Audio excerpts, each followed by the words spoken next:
Good morning, class 9th. How are you? Once again, I am present here to discuss the next segment of recorded video class. Previously, मैंने आप लोगों को numerical के कुछ questions को बताया था. आज फिर इसी सिलसिला को मैं शुरू करता हूं कुछ न्यूमेरिकल्स के साथ. जैसा कि मैंने यहाँ पे एक पहला न्यूमेरिकल लिख रखा है, ए car travels with a constant velocity of 27 kilometer per hour for 10 minutes. इसका मतलब क्या है? जो कार है वो 27 किलोमीटर पर आवर की स्पीड से कॉन्स्टेंटली ये मूव कर रहा है, जा रहा है. ना इसकी स्पीड में कोई कमी हो रही है, ना इसका स्पीड बढ़ रहा है. एक कांस्टेंट वेलोसिटी से ये कार जो है वो ट्रैवल कर रहा है. मैं आता हूं यहां कुछ डेटा लिखता हूं. Constant velocity, constant velocity of car 27 kilometre per our. तो भाई ठीक है, एक घंटे में 10 किलोमीटर जा रहा है. और इसके इसमें टाइम क्या है? Time is 10 minutes. 10 मिनट्स. अब यहां आवर में है, यहां मिनट में है. इस मिनट को आवर में हम लोग चेंज करेंगे. 10/60 means 1/6 hours. Then what is the distance in this time interval? Distance is equal to speed into time. आपने पढ़ा होगा. स्पीड के प्लेस पर हम लोग वेलोसिटी यूज करेंगे. 27 into 1/6 kilometre. 3 2 6, 3 9 27. 9/2, 4.5 kilometer distance covered by car during the time interval 10 minutes when the car moves with uniform velocity and that is 26 kilometer per hour. जब car 27 kilometre प्रति घंटे की रफ्तार से कॉन्स्टेंटली मूव कर रहा था तो 10 सेकेंड में वो कितना डिस्टेंस ट्रैवल करेगा? 4.5 किलोमीटर. इसको मैं S1 मानता हूं. अब क्या हुआ? आफ्टर 10 मिनट्स, 10 मिनट के बाद, देन डीएक्सेलरेट फॉर 10 मिनट्स. अगले 10 मिनट तक कार जो है अपनी स्पीड को अब डिटोरिएट कर रहा है, घटा रहा है. जरा ध्यान देंगे. U किस वेलोसिटी से चल रहा था? 27 किलोमीटर पर आवर. अब ये डीएक्सेलरेट कर रहा है. डीएक्सेलरेट कर रहा है कितने देर तक? 10 मिनट. अगले 10 मिनट में ये डीएक्सेलरेट कर रहा है 10 मिनट्स. इसको मैं आवर में चेंज करता हूं. 10/60, 1/6 hours. कब तक? Before coming to the rest. Rest में आने तक final velocity 0 kilometre per hour. Find the total distance travel by car. तो सबसे पहले तो हम लोग ये निकाल ले कि इसका एक्सेलरेशन क्या है और तब फिर हम लोग इसका जो डिस्टेंस कवरिंग है वो निकालेंगे. आपने पढ़ा होगा A is equal to V minus U by T. A is equal to value of V 0 minus U 27 divided by time 1/6. A equal to 27/1/6. 27 into 6. 162 kilometre per hour square.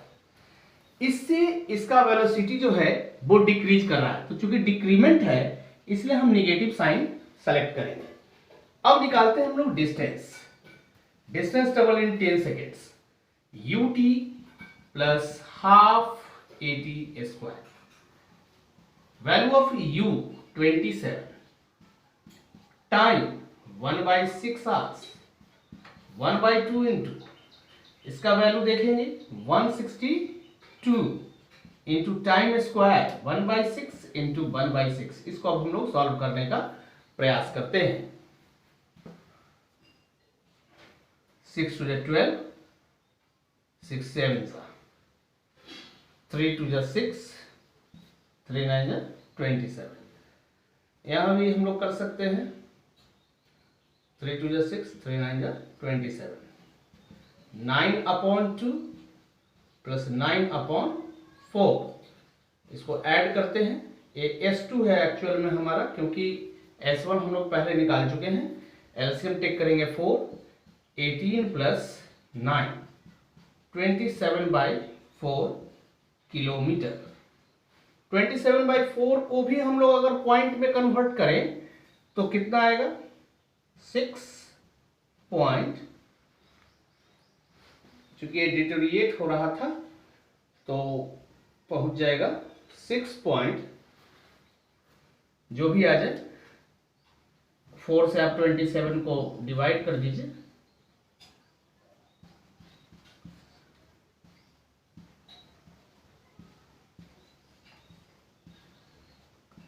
Six 6.75 kilometre का distance से तय करेगा। Then total distance covered by car S1 plus S2. The value of S1 is 4.5 kilometer and value of S2 6 point। I think हम लोगों ने एक mistake कर दिया है, मैं इसको बताता हूं।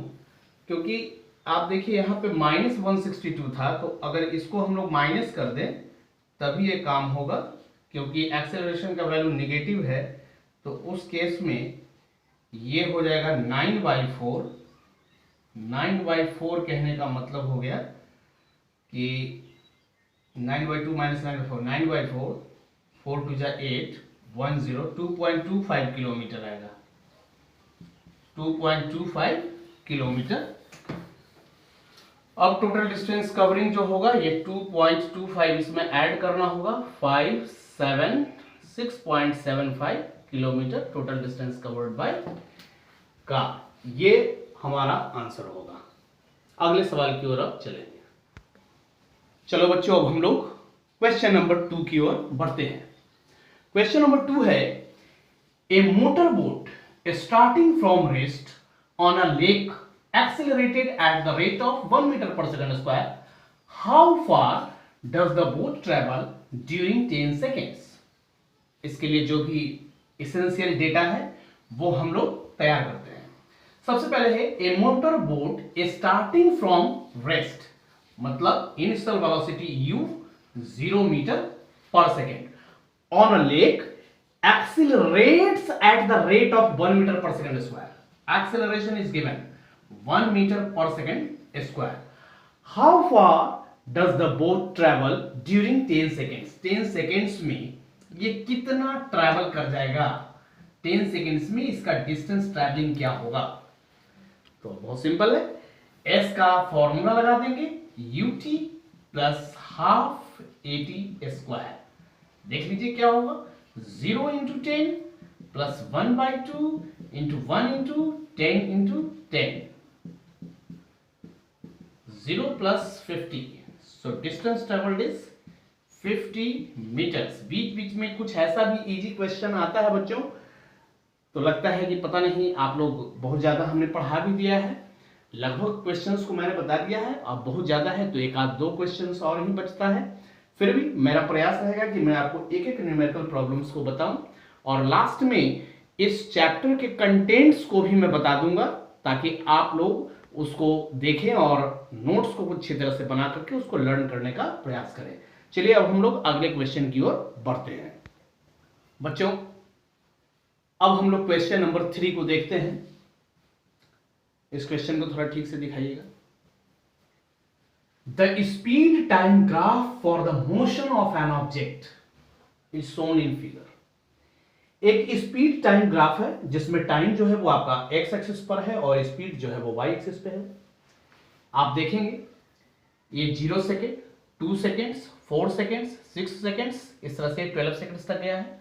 और इसका जो वेलोसिटी है वो 10 मीटर पर सेकेंड और 20 मीटर पर सेकेंड, जो कि वाई एक्सिस पे है।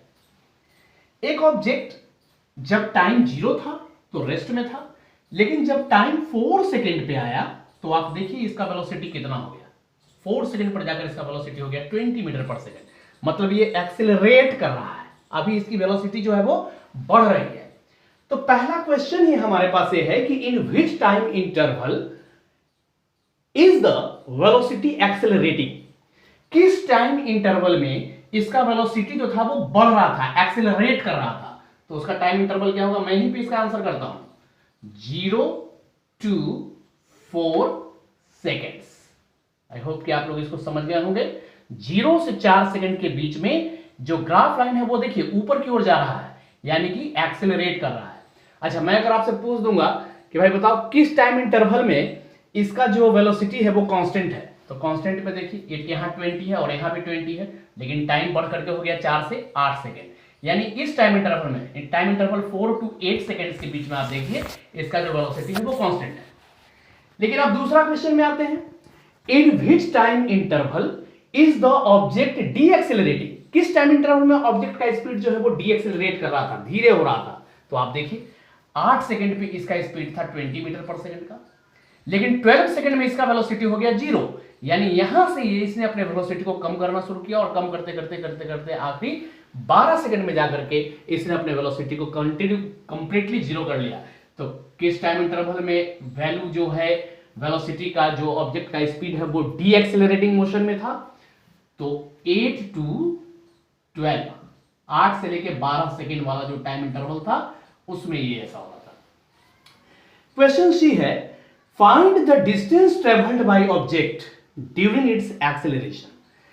जिस समय ऑब्जेक्ट एक्सेलरेट कर रहा था उस समय इसने कितना डिस्टेंस तय किया। मैंने बताया है स्पीड टाइम ग्राफ हो या डिस्टेंस टाइम ग्राफ हो, जितने का कहे आप, आपसे बोला गया कि एक्सेलरेट जब कर रहा था तब का डिस्टेंस बता दीजिए, कितना डिस्टेंस ट्रेवल किया।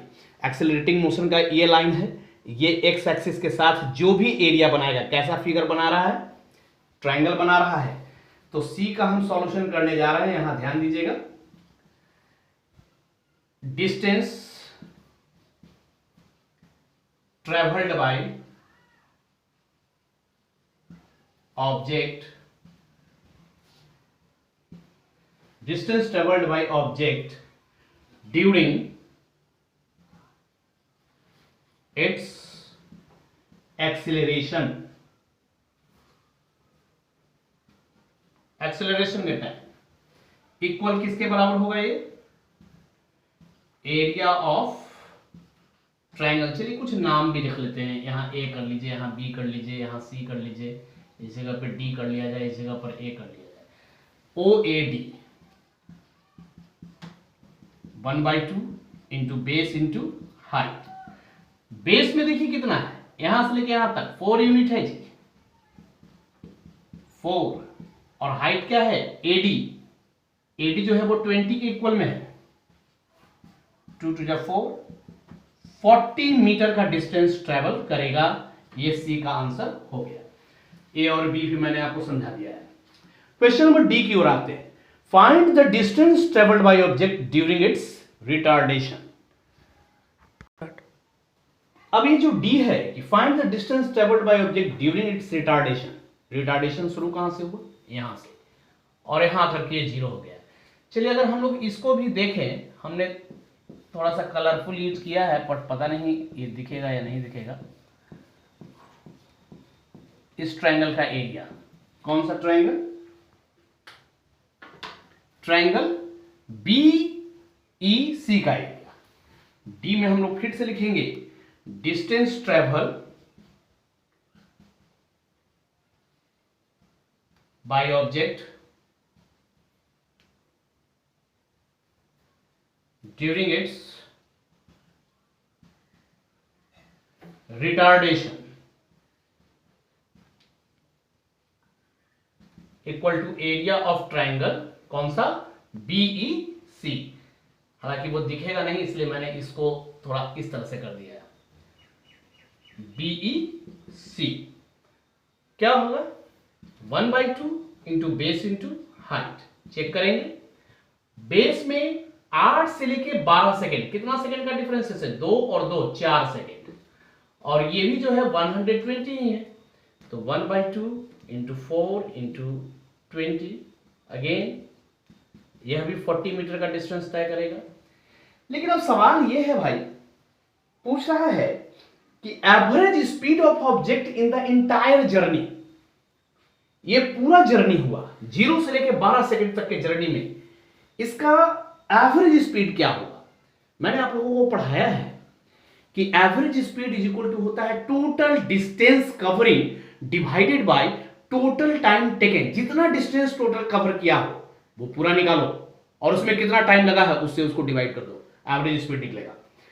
टाइम तो हमें पता है कि 12 सेकंड का टाइम है, लेकिन ये वाला डिस्टेंस अभी पता नहीं। इस डिस्टेंस को मैंने निकाल लिया है 40, इस डिस्टेंस को भी हमने निकाल लिया 40। अब इसका डिस्टेंस कैसे निकालेंगे, ध्यान दोगे। ये एक रेक्टेंगल है जिसमें ये 20 है और ये 4 से 8 के बीच में 4 सेकंड का डिफरेंसेस है। तो टोटल डिस्टेंस अब मैं निकालने जा रहा हूं, टोटल डिस्टेंस ध्यान देंगे। ये वाला है 40, एक्सेलरेशन के केस में 40 मीटर, इसमें निकाल लेते हैं 20 इंटू 4 80 मीटर गया। और रिटार्डेशन के केस में भी 40, 160 मीटर्स का डिस्टेंस कवर हुआ। और टोटल टाइम क्या लगा भाई, देख लो टाइम भी उसमें 0 से शुरुआत हुआ 12 तक गया, यानी कि 12 सेकंड का टाइम भी लगा। Then average speed equal total distance covered divided by total time taken.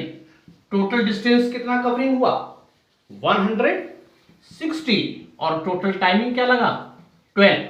इसको हम लोग थोड़ा कैंसिल करते हैं, 6 80 3 40, जब इसको आप सॉल्व करोगे 13.33 मीटर पर सेकेंड, यही इसका एवरेज स्पीड होगा।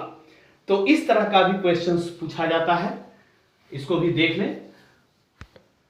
डियर स्टूडेंट, हम लोग अब क्वेश्चन नंबर 4 की ओर आ रहे हैं। क्वेश्चन नंबर 4 है, Abdul while driving to school compute the average speed for his trip to be 20 kilometre per our. जाने के समय में अब अब्दुल गाड़ी लेकर के जा रहा है, तो ऐसा नहीं ना है कि वो यूनिफॉर्म स्पीड से जाएगा। ट्रैफिक होगा तो उसका स्पीड कम होगा, जहां ट्रैफिक नहीं होगा वहां उसका स्पीड ज्यादा होगा। तो जाने के समय का उसका एवरेज स्पीड है 20 किलोमीटर पर आवर।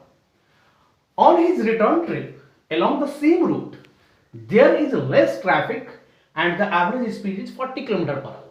आने के समय में अब्दुल का एवरेज स्पीड है 40 किलोमीटर पर आवर।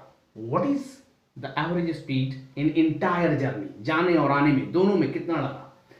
तो सबसे पहली बात तो यह है कि मैं ऐसा मान लेता हूं कि ये स्कूल है और यहां अब्दुल का घर है, इन दोनों के बीच का जो डिस्टेंस है वो x किलोमीटर है। केस 1,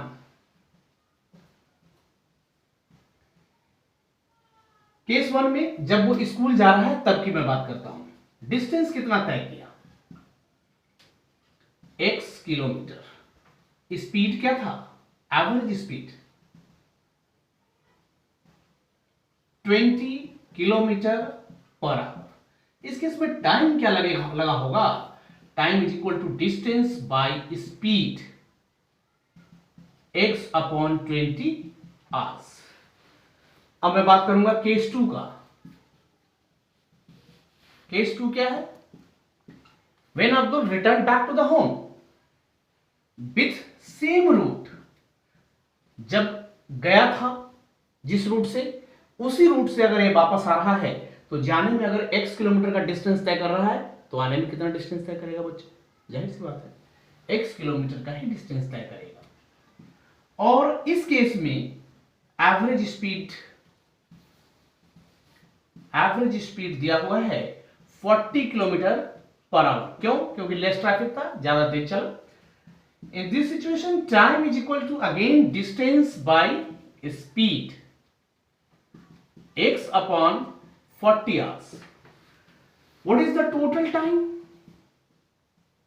Total time कितना लगेगा, x upon 20 फर्स्ट केस में, सेकेंड केस में x upon 40 hours। इसको हम लोग कैलकुलेट कर लेते हैं। LCM 40, 2x plus x, 3x plus 40 hours. And what is total distance? x जाने में और x आने में 2x किलोमीटर। इसके बाद हम लोग बात करते हैं कि भाई इसका एवरेज स्पीड क्या है। Average speed is equal to total distance covered divided by total time taken. What is total distance? 2x and total time 3x by 40. 2x by 3x into 40. X and x is gone. 80 by 3 kilometre per our. अगर इसको हम लोग decimal में convert करें तो कितना आएगा? 26.66 kilometre per our. बच्चों यही इस क्वेश्चन का आंसर होगा। इस तरह के सवाल और भी पूछे जा सकते हैं, लेकिन लगभग जितने भी टाइप का क्वेश्चंस था उसको मैंने बताने का प्रयास किया है। अब मैं आप लोगों को कुछ विशेष बात बताना चाहता हूं, जिसमें क्या क्या है मैंने पहले भी बोर्ड पर भी लिख करके बताया था। 3 कैटेगरी में आप लोग पूरे चैप्टर को बांट लो। फर्स्ट कैटेगरी है डेफिनेशन का, सेकंड कैटेगरी है प्रूफ का, और थर्ड कैटेगरी है आपका second category proof, third category reason, और एक फोर्थ कैटेगरी है आपका न्यूमेरिकल का। तो डेफिनेशन में किसका किसका डेफिनेशन? डिस्टेंस, डिस्प्लेसमेंट, उसके बाद स्पीड, स्पीड के बाद टाइम, स्पीड के बाद velocity, uniform speed, uniform velocity, non uniform speed, non uniform velocity, motion, rest, uniform motion, non uniform motion, है ना। उसके बाद आप acceleration, uniform acceleration, non uniform acceleration, इन सभी का डेफिनेशन जरूर याद करेंगे। कुछ और भी है जैसे यूनिफॉर्म सर्कुलर मोशन, है ना। अब कुछ रीजन याद करने हैं, डिस्टेंस और डिस्प्लेसमेंट का क्या अंतर है वो, उसके बाद स्पीड और वेलोसिटी का क्या अंतर है वो याद कीजिए। उसके बाद सीधे आप लोग प्रूफ में आए तो प्रूफ में 2 तरह से हमने प्रूफ बता दिया, थ्योरेटिकल प्रूफ दे दिया और ग्राफिकल प्रूफ भी दे दिया। तो उन सभी प्रूफ को कंप्लीट कीजिए और कुछ न्यूमेरिकल्स को बनाइए। तो इस तरीके से आपका पहला चैप्टर हमने समाप्त कर दिया। अगले वीडियो में अब हम लोग दूसरे चैप्टर की ओर चलेंगे, लेकिन उससे पहले मैं ये समझता हूं कि आप अपने पूरे नोट्स को कंप्लीट करें, क्योंकि सेकंड चैप्टर जो है वो है हमारा force and law of motion, और उसको पढ़ने से पहले अगर आप इस चैप्टर को ढंग से नहीं पढ़ेंगे तो उस चैप्टर में बहुत परेशानी आ सकती है। खैर ये तो अगले सप्ताह की बात है, अगले सप्ताह तक इसको कंप्लीट करके रखें ताकि मैं इसको आराम से पढ़ा सकूं और आपको समझ में भी आए। ओके बच्चों, अब इतने ही के साथ आज का ये टॉपिक मैं समाप्त करता हूं और आशा करता हूं कि इसको आप लोग अच्छी तरह से कंप्लीट करेंगे। धन्यवाद।